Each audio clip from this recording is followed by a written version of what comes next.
Buongiorno, good morning.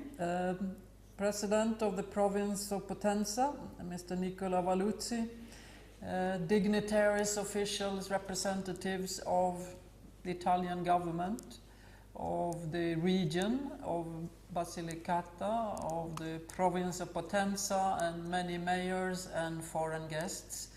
It's a pleasure to be able to address you this morning.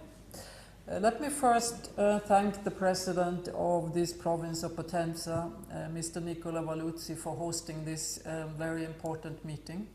Your hospitality for this entire conference has been a great pleasure for all of us, but also for the commitment that Potenza has shown in its work for work and resilience, and also involving the UN Disaster Risk Reduction Office and the whole partnership of resilient cities in your work.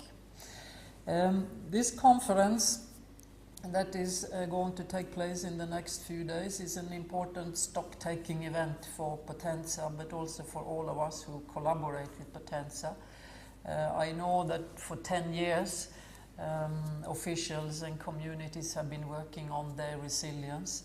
And what we are going to focus now on is exactly the strategy towards a comprehensive strategy for resilience against disaster risk and climate change that the province of Potenza has worked with. The importance of the local, of course, you are the first ones to know that. Over 10 years ago, United Nations member states met in Japan, in Kobe, and they agreed on the Yoga Framework for Action, a global framework that guides how countries and communities work together on reducing disaster risk.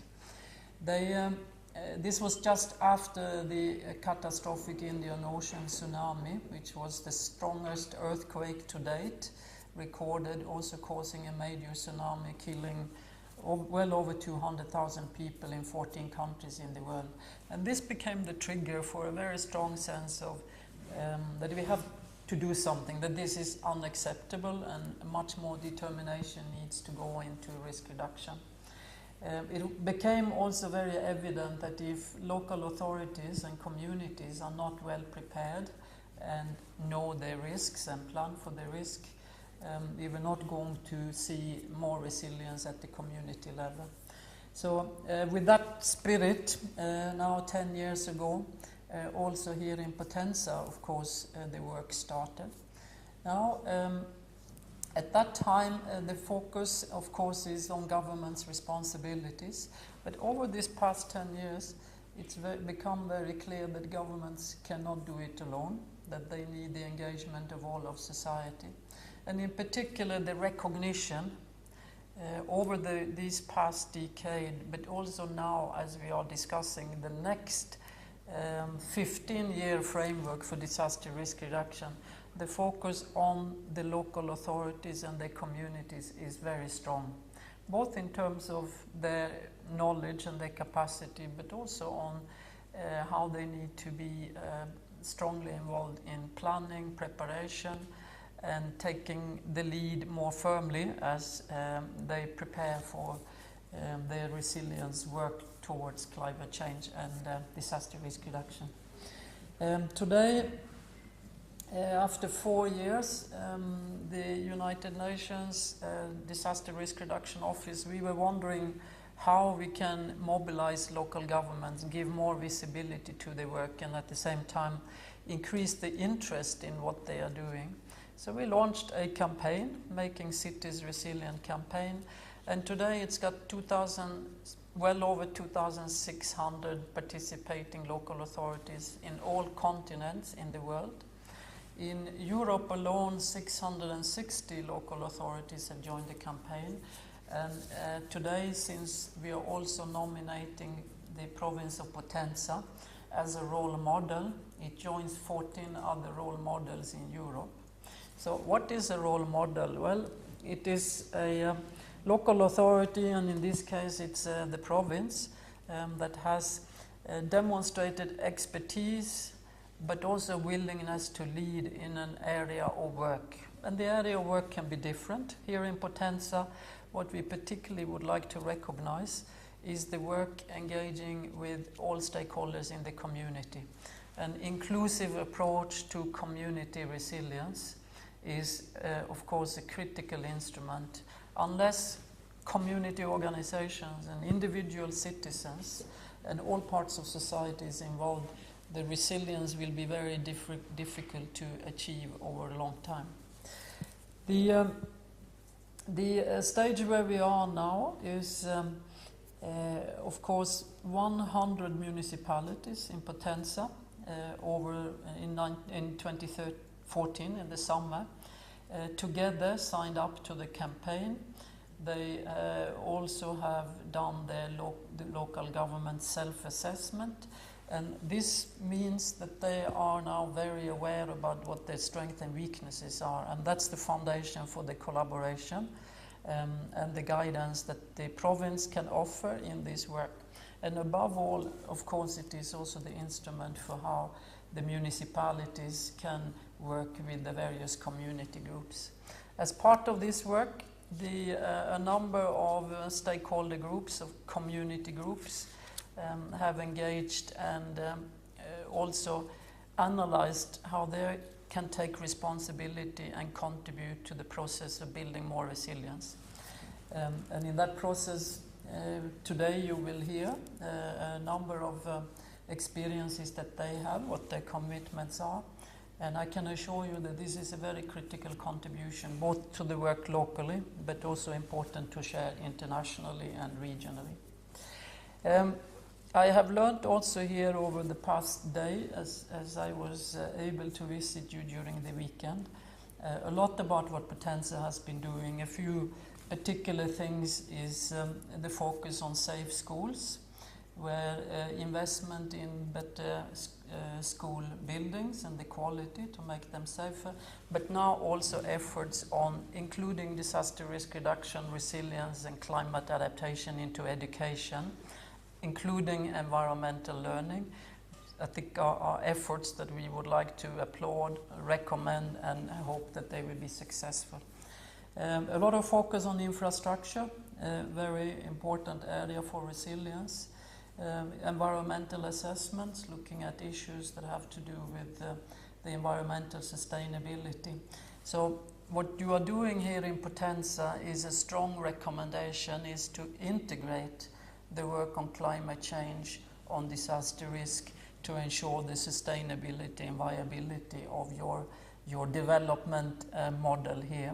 And here in Potenza it means both giving attention to rural communities, to agriculture and farming, but also to include the urban areas and the industrial areas in the province and in the region, to make sure that there is space for everyone, and also that the resilience is not something that happens in isolation with one community for the other.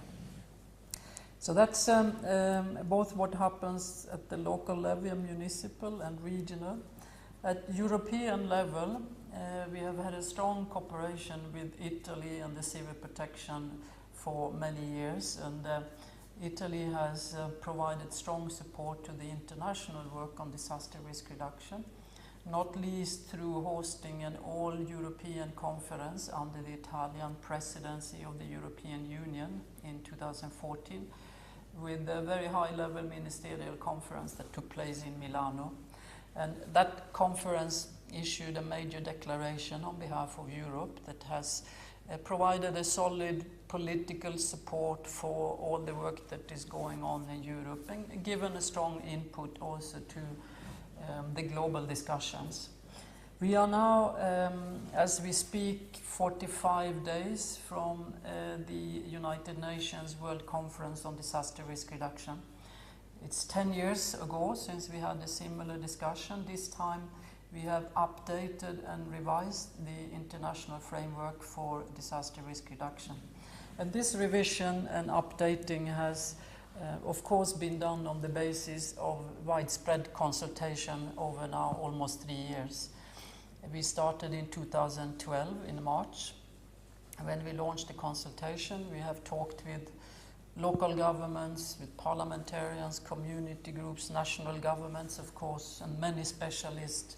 And the simple question is, what have been your successes and constraints over the past 10 years, and what do you need in order to keep working to achieve more safety and resilience in the communities?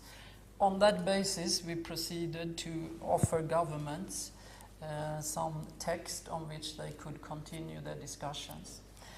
So we are now in consultations. Governments are currently negotiating the text, and that's why, unfortunately, I am not with you today as you start your conference, because I will have to go back to Geneva for the continued negotiations that we hope will conclude in Geneva. Otherwise, we will continue when we meet in Japan in March to finalize it.